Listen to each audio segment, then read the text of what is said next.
Everybody, welcome to the One Nation of Gamers Summer Circuit. I'm TJ, joined by Trump. Our names are switched around there, but trust me, this is exactly who we are. Trump, how you doing? Oh man, it's been a really exciting day. I just came over from my stream. Had to rush the last few cards, some very exciting cards out there. This will probably be one of the last tournaments we see under this set. Yeah, it's the final feature tournament. So after the tournament this weekend, Friday, Saturday, Sunday, we will know the seventh and eighth player that will be joining us at the ONOG Summer Circuit Grand Finals at PAX, joining Trump, who qualified as the feature tournament number 3 winner. So it is definitely going to be an exciting weekend full of games. Today we're going to be broadcasting Group A. Tomorrow on Saturday we'll be broadcasting Group B.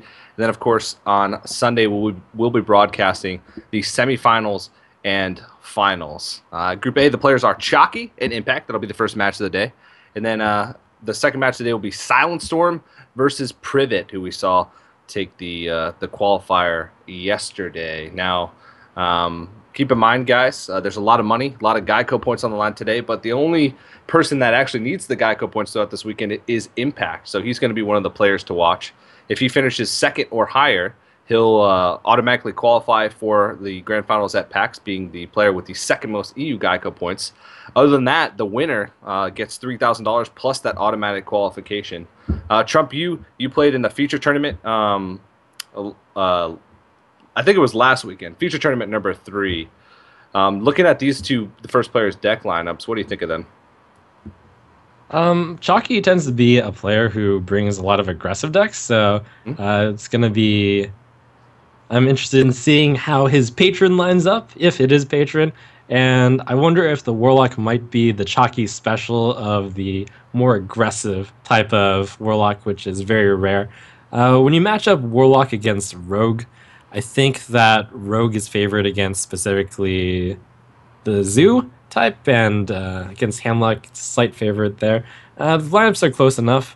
If it's Handlock, then it's going to be strong against Patreon if Impact has it. It's going to depend a lot based on how what type of deck each one is brought, because Chalky's got 3 decks, which could be either one, and Impact's got the Hunter and the Warrior, which could be control, it could be Patron, could be mid range, could be face. We'll have to see. Yeah, and Chakki has sort of had the informational advantage. Chakki's actually been the one casting with me for a lot of the One Nation of Gamers Summer Circuit for the past couple weeks, so he's had a chance to sort of see these players, a lot of these players, how they play, what decks they're bringing, like sort of tech cards that they tend to go with. Of course, they can change it up. They're coming in with fresh decks that they just submitted. But still, since he's been watching these players from sort of their roots in One Nation of Gamers, he sort of has an informational advantage. So it's going to be interesting to see what there's going to be. Impact is bringing Rogue. He's one of the few players that's sort of brave enough to go away from the Warrior, Warlock, Hunter that a lot of players seem to be bringing. Trump, what do you think of Rogue currently in Conquest specifically? Rogue's in an interesting spot. I think Rogue is really strong against classes which aren't the top 3. So that's the main problem with Rogue. Uh, it's really good against Paladin, it's really good against Priest, it's really good against just those lesser used classes. But against the better ones, it can hold its ground. Maybe it's at a slight disadvantage, if any. But if you're really good at it, then yeah, perhaps you could push it to be an advantage. At one point, you do have to bring a third deck. So the Warrior, Hunter, and then like your third deck. Maybe you're afraid to bring Warlock just because there could be a lot of Hunters out there, and Warlocks should traditionally do bad against Hunters. So third deck's kind of your flair, so to say. Yeah, and Rogue players, it's kind of a funny thing that Rogue players always think that Rogue is favored in matchups where non-Rogue players think that Rogue is unfavored. So Rogue players always think more highly of the class than everybody outside, which is kind of interesting. It's actually had a reasonable amount of success over the past couple weeks, but there just hasn't been many players bringing it, and it's really interesting. But keep in mind, guys, throughout the broadcast today, make sure you're heading over to geico.onog.gg. We're still giving away an official TSM PC. Of course, TSM, as Trump knows, is is an official partner with GEICO, who is the title sponsor for this event. So if you guys want your chance to win a TSM PC, head over to the website. The specs are pretty nuts. If you go to the website, right on the front page there, you can see the list of the specs. So if you guys want to do that, head over there. Also, you can enter in to get a GEICO quote. It also helps GEICO get sort of an indication of how many people are supporting their esports endeavors. So if you guys want to see more from GEICO, if you want to see more circuits like this one, big open circuits with lots of tournaments, lots of players, lots of prizes, then show your support by heading over to that website and signing up for all the goodies. I believe the players are prepping. Trump, what 3 decks did you bring when you won your feature tournament last week, if you remember? Oh boy, it's something that I obviously should be able to remember off the top of my head, but I've had to prepare decks for so many tournaments that Yeah. off the top of my head, I'm going to guess I brought Patron Warrior, I brought Hybrid Hunter, and I brought Hemlock. That's the third one that I'm not sure on. Okay. Well, that seems like a lineup that a lot of people tend to go with. We've seen an influx of control warriors over the past couple days, at least in the past couple of qualifiers. Um, what do you think of control warrior? Do you think people should just be bringing patron, or do you think control warrior has its place?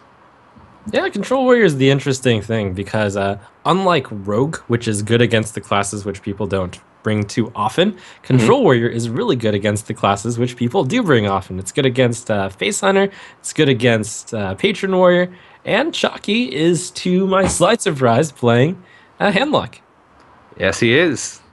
I kind of had a slight guess that he might bring handlock just because of how many people have been just winning with it. Most of the lineups that have won qualifiers, if they did have a warlock, it was the handlock.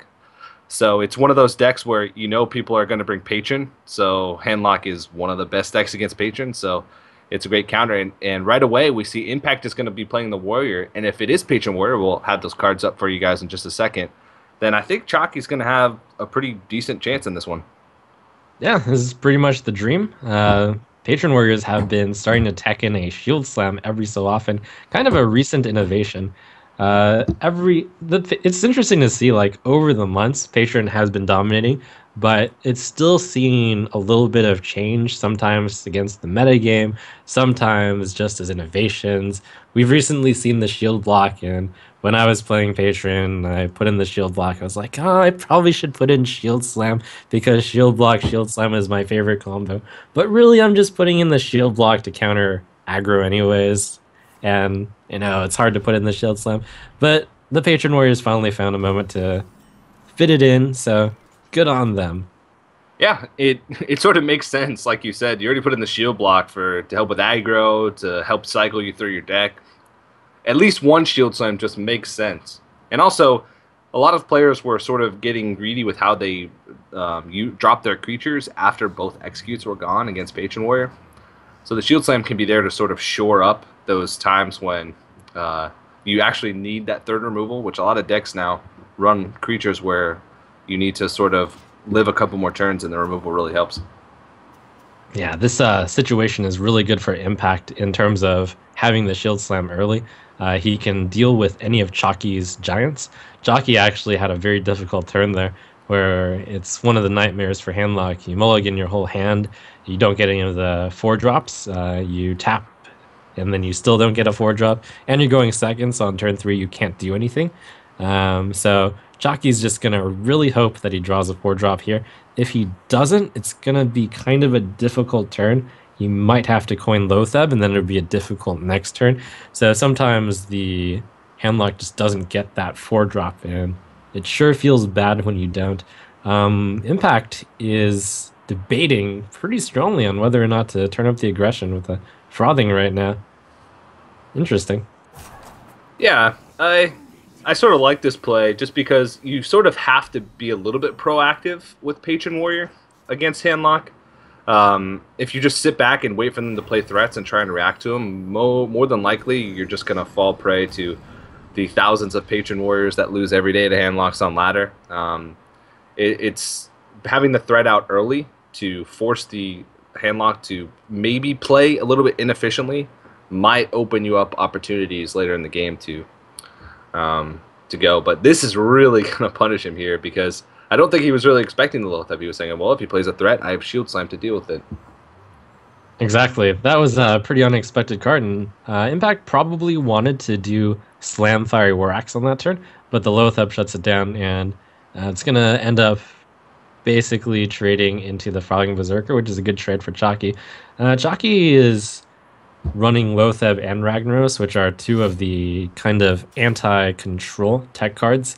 So that does make the matchup even better against Patron Warrior. We'll have to see whether or not he also ended up bringing some weapon hate to complete the circle of hate against Patron. Yeah. Impact doesn't really want to kill this, but I think he's forced to. Oh, he's going to just bravely go for face. Okay. I suppose he can afford to wait another turn to remove the Loatheb and apply some damage. Ooh. Oh, the ooze. Well, that's where it gets punished a little. And also, there is the risk that the Frothing Berserker would just get something like a Dark Bomb plus Mortal Coil. But it looks like everything went according to Impact's plan. Impact smirks a little like, oh, my hit was worthless. It's just kill bottom. Yeah. Looks like the ooze is definitely going to be saved for a Despite later on. Usually one of the only ways that Patron can win in this matchup is by being able to set up a Despite, have it survive, and then make a big turn with Patrons or Frothings or both. So, going to hold on to the ooze. One interesting thing to note is Chakki and Impact actually used to be teammates a while ago on Team Coast. They ended up going sort of their separate ways once that team was dissolved. Chakki to Dignitas. Impact floated around for a while and has found himself a spot on Luminosity. So maybe these guys have a little bit of friendship. Maybe there's a little bit of a rivalry there. Who knows? Oh, cool bit of history. Chakki didn't think he was going to have a hard decision on this turn when he drew the Mountain Giant, but there he has another option. So things are starting to really fall Chakki's way. Ooh. Execute picked up from Impact. He's going to have a way to deal with this big Twilight Drake. The one thing about Shield Slam, though, is sometimes since you have to take a lot of damage from weapons as Patron, and you don't have cards like Shield Maiden to get your armor back up, Shield Slam can sometimes be a little tougher to use as the game progresses. Like right now, if Impact doesn't draw into a shield block, he's not going to have a way to sort of use that Shield Slam on a bigger creature like Mountain Giant. That's right. This game looks fairly even right now. The Handlock didn't get a good start with 4-drop. It was forced to do the coin. This is a really good rid of the Despite. And on turn 5, nothing that strong either. But still, with this stuff coming up, with this kill of the weapon and the Giant, and then coming up with Boom and Ragnar's, going to be tough for the Patron to put in anything together. Even if you do get in there, Chakki has the answer in Shadow Flame. So this is the nightmare of the matchup, where even though the Patron got some things going for it, where it got the Execute, where the Handlock didn't start off with that much pressure, due to not having a ridiculous hand, looks like Patron is not going to be able to get in there. Yeah, usually you're offered a small window of opportunity at some point in the game against Handlock to win as the Patron, but you have to have the perfect cards in order to be able to capitalize on it. But like you said, the Shadow Flame, the Hellfire, there's so many tools for Handlock players to just stop what Patron's doing, and then all of a sudden they start setting up for a lethal. All the Handlock has to do is sort of just put up a wall, and eventually with these big creatures, you're going to put the Patron on a clock because a couple swings in with a Mountain Giant are really going to be tough. And now Rag is played as well. Yeah, oof, that's backbreaking. And Impact on the last turn had to think a while and then pass, basically. And that's a 19 damage swing right there. So 19 again, easy kill. Impact couldn't cycle anything, couldn't do anything on the last turn. And now he's just desperately drawing for the Execute. I think that was the Execute. It is. Wow. That's good for him, but that's still not going to be quite enough because what is he going to do with the rest of the 6 mana? Is he going to use Battle Rage to draw 1 card? And this is kind of the sadness of Patron. He might have to use some combo pieces just in order to draw one more card, and that is in fact what he's going to do. Yeah, it's, I don't know. It's still going to be tough for him. I don't think he's going to be dead quite yet because, no, actually, I think he is going to be dead. If he executes here, he doesn't have mana to armor up. All right, this is probably the better target, but I think that's still going to be game with the Ironbeak Owl, with double Dark Bomb, and yeah, it's exactly 14. That's right. Looks like Chakki didn't miss it, like some people have. So we've got Chakki taking a great first game. Good on him on matching the handlock into the patron warrior. That's exactly what you want to do. Yeah, and that's sort of why you bring handlock in this format, because the large majority of players. So yesterday we broadcasted 2 qualifiers, the NA qualifier number 8 and the EU qualifier number 8. And out of all the 8 players, all 8 of them brought warrior. And 7 of the warriors were patron warriors. 1 was a control warrior. So it's a really good format to bring decks that are good against patron. So, and handlock just happens to be one of them. So Chakki realizes that these players tend to play patron more often than control, and he gets rewarded for it, getting that good matchup early on. That's right. Pretty much the only regret that one would have on bringing handlock is that even though it's almost guaranteed at least one good matchup, sometimes you get 2 bad matchups with it. So Chakki, great feeling to get that out of the way. Looks like Chakki's got his patron with Harrison Jones. That's an excellent excellent tech choice in this matchup. Eliminates some of the auto wins that happen, and also gets you a 5/3 and draws you a card to boot. So yeah, looking good. It's kind of funny. I've seen an influx of players that crafted all golden patron decks at the beginning, like when patron first started to rise in popularity. Now players are coming in with the only non-golden card that they have is Harrison Jones, because it's sort of been an addition that has only been in here about a week. Well, some players have had it a little bit longer, but it hasn't been around for that long. Chakki falls into that same boat where I think he has a full golden patron deck, but a regular Harrison Jones. Yep. As we approach into turn 5, we start to see if either patron has the Despite into patron into plus one more thing. Impact has 2 of those pieces. He's going to have... Oh, he actually didn't play the Despite on 4. That was probably because he didn't have the extra piece on top of Grim Patron, so he therefore plays around Harrison Jones. And also just equipping the Despite and swinging at the face isn't that desirable. He would much rather equip the Despite and attack the Frothing Berserker. So Impact should be feeling pretty happy there, and then Chakki will be feeling pretty good about Harrisoning that. Yeah, this Frothing Berserker seems like it's sort of just thrown out there as a bait for the Despite, or as a check also, because he would be playing around Harrison, like you said, by not playing Despite in 4, or he just doesn't have it, in which case the Frothing Berserker could really punish him. So it's sort of a win-win for Chakki. Either he doesn't have the Despite, and this Frothing gets in for probably a lot of damage, or he does have the Despite and he just Harrisons it the next turn. So I really like this Frothing Berserker. Yeah, that's one of the interesting things about it, though. Since Chakki doesn't actually have much damage to go with the Frothing Berserker, it seems like it's a play made to kind of just reduce your hand size. And that's understandable because Chakki was approaching at 9 cards, and sometimes in this matchup you actually just get a lot of cards. In fact, thought through that a lot. Because the Frothing Berserker is one of those ways that you can... That's actually the primary win condition for patron in the case where the patron dance doesn't happen in the early game. So, in fact, he knew this was happening pretty much. But still a good enough trade to go for it, because at one point or another you're going to get that. Yep.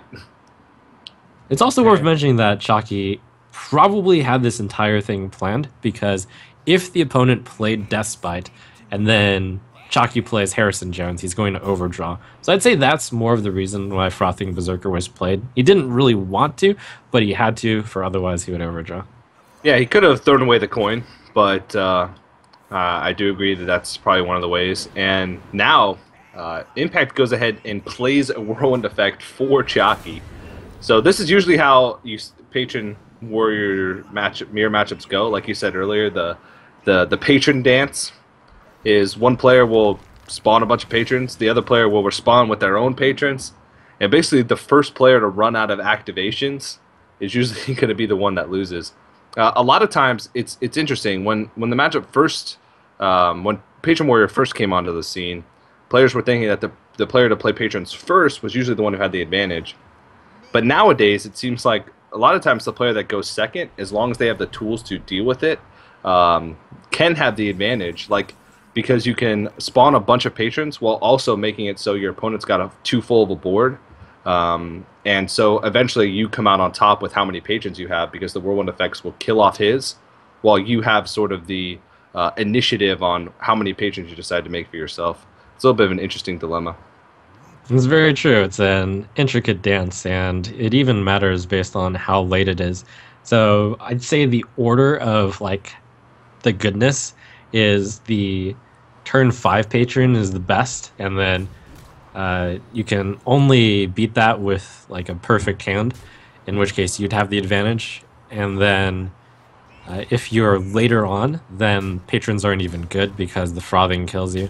But in this case, it looks like it's going to be the case where the patrons were early enough that the frothings can't kill you, and that the opponent doesn't have a counter patron play. So Chakki has sweet a spot. pretty easy road. A lot of thanks due to that Harrison Jones. Yeah. Yeah, it's a good point to mention about the filling up a board full of patrons later on in the game. Just gives your opponent 7 targets to get whirlwinds on to end up killing you with the frothing berserkers. And Impact's going to try and fight back here, but all the pieces that he has in his hand are like the creature combo pieces. Both Warsong Commanders and a Frothing Berserker, which doesn't help him fight back on a board full of patrons. Unstable Ghoul doesn't either. He has a patron of his own, but just no whirlwind effects. So Chakki looks like he's just going to go ahead and end the game here with these 2 extra patrons. Yep, nice clean kill for Chakki. It is entirely possible for Patron, as fearsome as the deck is, to get swept, because a lot of the decks right now are built, especially in tournaments, with heavy consideration of Patron. You can't bring a deck which is going to be like a 30% win rate against Patron when you're only bringing 3 decks. So that means Chakki's Hunter, he expects it to be at least, I'd say, 40%. If it's hybrid, it's probably closer to 50% of a win rate against Patron Warrior. Against any of Impact's decks at this point, I'd say Chakki's Hunter is probably at worst even. So he's in a good spot. Yeah, definitely in a good spot. Chakki has sort of he's always on the forefront of innovation for hunters. Recently, he's been running sort of a hybrid hunter that is basically a face hunter, but just with shredders and Lotheb. This looks to be a little bit different, actually, because we do see a web spinner plus a hunter's mark. So this one looks to be teched heavily towards the mid-range. It might even be a full mid-range hunter after seeing the hunter's mark. Yeah, that's a good call. When you're a hybrid, you usually can't afford to put in the cards such as Web Spinner and Hunter's Mark and Handmaster. Those 3 cards are really indicative that it is the full mid-range, which I do believe ends up being the best choice out of all the hunters against Patron Warrior. Yeah, so it seems like Chakki's going with that strategy of, I'm just going to go ahead and try and counter patrons. I'm going to bring my own patron deck, which he's confident that you can beat the mirror, and then 2 decks that have strong matchups against Patron Warrior. So right. Plus, in his patron deck, he is running Harrison. So yeah, exactly. So you talked about earlier, sometimes bringing Handlock, you end up going into 2 weak matchups. But if you tech all your decks against Patron, all of a sudden your opponent has trouble finding a win with that 1 deck. Which, if you're going to tailor your strategy around that, then that's going to be the way to go. So it looks like Chakki's going with the strategy of all 3 of his decks being strong against Patron. Yeah, and like you said, 7 of the 8 players in the qualifiers brought Patron, and Patron is a deck that you expect to face. Even if you bring decks that are up against Patron, though, I don't think you can expect to just win. So it's simply decks that are going to stand a chance against Patron and possibly be slightly favored, or even a matchup at least, and then just decks that are overall good. And that's Yep. kind of what the tournament meta is evolving into during these final days before the grand tournament. Oh, look, he's got the dream, the Tundra Rhino into the Savannah High Main. Not really the dream with the Despite equipped, but that's what people were dreaming about at when it was the card that as soon as Beasts were announced, like in Nax, people were saying, "Oh, Beast Hunter's going to be a thing." Every single expansion, Beast Hunter's going to be a thing.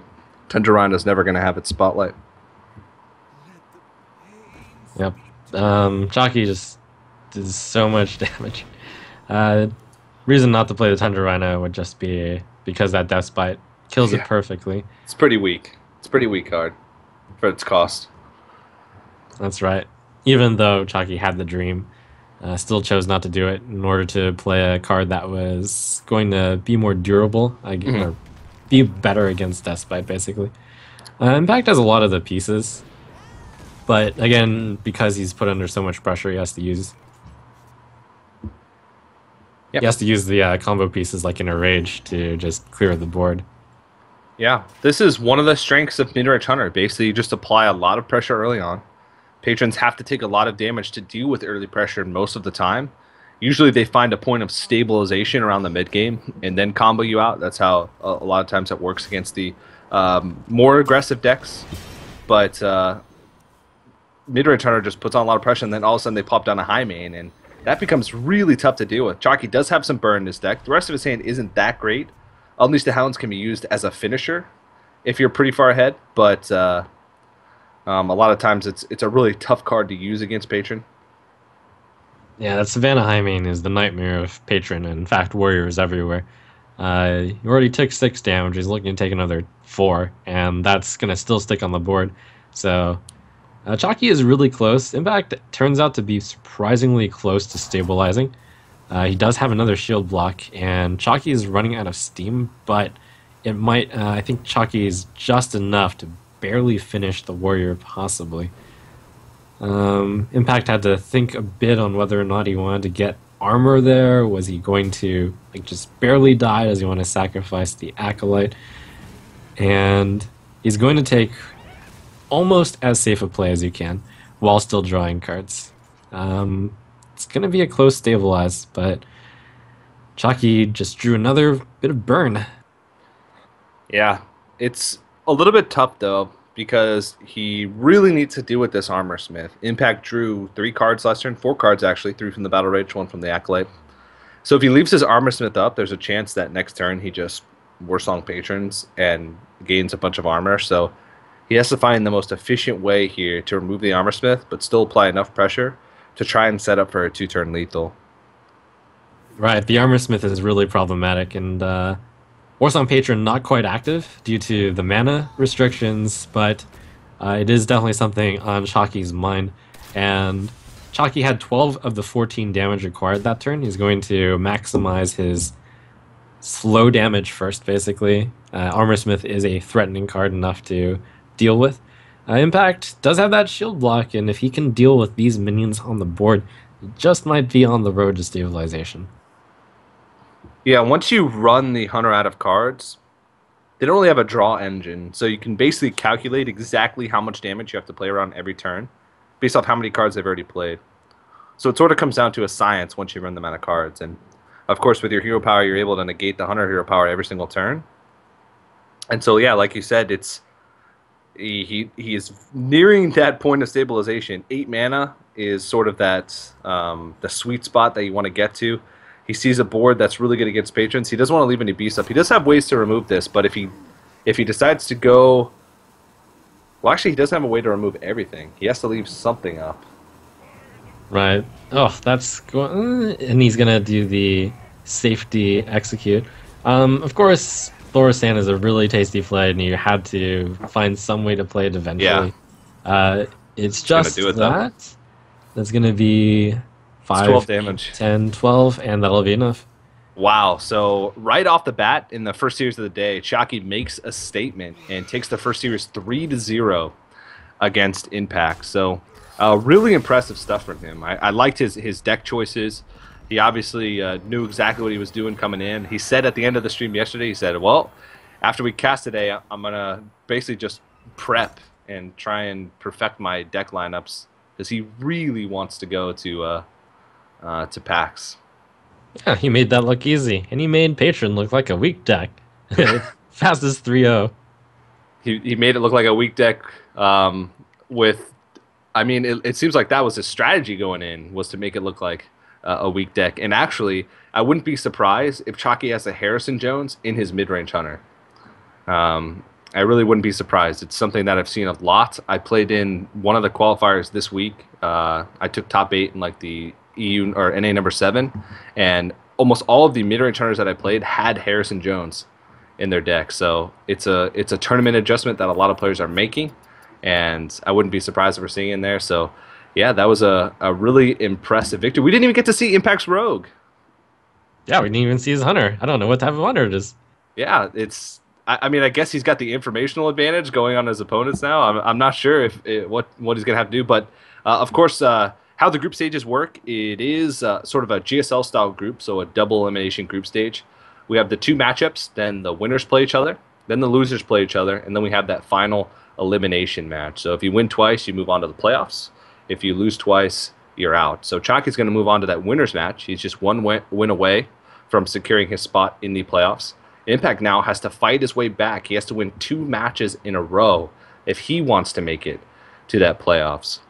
So it's going to be a tough road for Impact to come back. And is that something that weighs on you when you lose 3 times with Patron, which is considered a strong deck? Do you sort of get down on yourself a little bit, Trump?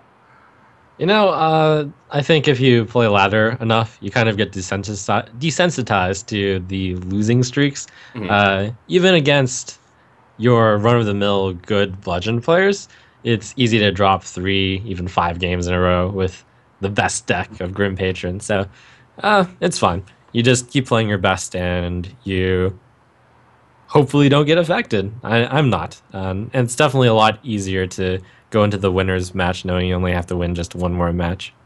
Yeah, so Chakki's going to be doing that. We are going to move on to the next match, but we are going to have to take a quick commercial break. Coming up next is going to be Silent Storm versus Privet in the second match of the day. Keep in mind, guys, remember throughout the day, head over to geico.onog.gg.